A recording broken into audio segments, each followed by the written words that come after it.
বন্ধ হচ্ছে এটা না, আমাদের আমাদের তো আসলে জেলা সদর হাসপাতালে তো আইসিইউ তো কোনো অর্গানোগ্রামে নাই। জি ঠিক আছে, এটা বেসিক্যালি ওই কোভিড-19 শুরু হওয়ার সময় জরুরি প্রয়োজনে এটা তৈরি করা হয়েছিল। বেসিক্যালি আমাদের সরকারি ভাবে কোনো ওই অর্গানোগ্রামে নাই, কোনো ওই এটা কি আপনার ধরেন স্ট্রাকচারে নাই। এটা যা চলছে এটা স্পেশালি চলছে হচ্ছে আপনার ওই যে ডেভেলপমেন্ট পার্টনার্স, হ্যাঁ, কিছু এনজিওদের প্রধানকৃত আইএম প্রজেক্টে ডাক্তাররা এতদিন চলছিল আর কি। হ্যাঁ, এখন 30 জুনের প্রজেক্ট শেষ হয়েছে, নতুন প্রজেক্ট শুরু হবে। হ্যাঁ, আর নতুন প্রজেক্টে তখন হয়তো নতুন করে যদি ডাক্তার নিয়োগ দেয় তখন হয়তো আগের মতো মানে না হলেও আমরা হয়তো মানে সীমিত আকারে চালাতে পারবো আর কি। সীমিত আকারে থাকবে, সীমিত আকারে। আগে আগে যেমন ডাক্তার 41 জন ছিল, হ্যাঁ, এখন তো কেউ থাকবে না, ওয়ার্ল্ড ব্যাংকের রাউন্ডে কেউ থাকবে না। হ্যাঁ, এটা হয়তো 30 জনের মতো হয়তো কমবে, মানে এটা আবার সময় সাপেক্ষ ব্যাপার। হ্যাঁ, এটা মানে নতুন যে আইএসও প্রজেক্ট এটা শুরু হতে চলেছে আর কি। হ্যাঁ, এটা ওয়ার্ল্ড ব্যাংকের সাথে মানে চুক্তি হয়েছে।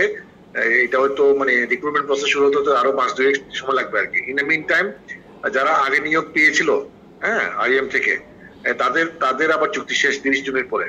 যার ফলে যারা আছেন তাদেরকে আমরা অনুরোধ করে রেখেছি, যেহেতু এটা প্রজেক্ট শুরু হবে, কাকে নিয়োগ দেওয়া হবে আমরা জানি না, তবে যারা এখানে কাজ করতে চায় আগ্রহ মানে যারা মানে এটাকে বলে অনারারি আর কি, অনারারি বলতে ট্রেনিং, যারা ট্রেনিং করতে চায় এখানে তারা কাজ করবে।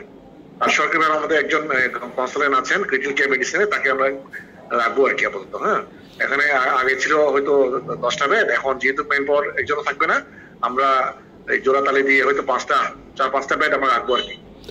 সিসিউ তো আমাদের আছেই, ডাক্তারও আছে, সমস্যা নাই। আর ডাক্তার কমে গেলেও সিসিউতে ডাক্তার চালাবে, সমস্যা নাই, বন্ধ হবে না। সিসিউতে আমাদের সরকারিভাবে আছে এটা, রিক্রুটমেন্ট প্রসেস না হওয়া পর্যন্ত আর কি। আমরা অনেক মিনিস্ট্রি বলেছি, joint secretary, additional secretary training এ বলেছি, ওনারা মিটিং করছে এখন। হ্যাঁ, যাতে এই ধারাবাহিকতা যাতে বজায় থাকে, ওনারা হয়তো আজকে বা কালকে চিঠি দিবেন আইএম কে আর কি, মানে যারা নিয়োগ দিয়েছিল তাদেরকে চিঠি লিখবে যাতে এই সেবাটা মানে কন্টিনিউ থাকে, ধারাবাহিক থাকে আর কি, মানে পরবর্তী নিয়োগ না দেওয়া পর্যন্ত। হ্যাঁ, তবে এটা সীমিত আকারে আর কি। তবে আমরা রিকোয়েস্ট করছি মানে মিনিস্ট্রিকে যাতে এই ধারাবাহিকতা বজায় থাকে, মানে এটা আইএম কে তারা চিঠি লিখবে আর কি এই 1 সপ্তাহের ভিতর। আইএম হয়তো যদি সম্ভব হয় তাহলে তাদের কয়েক মাসের জন্য তাদের স্যালারিটা দিবে আর কি, যারা কাজ করে তাদের।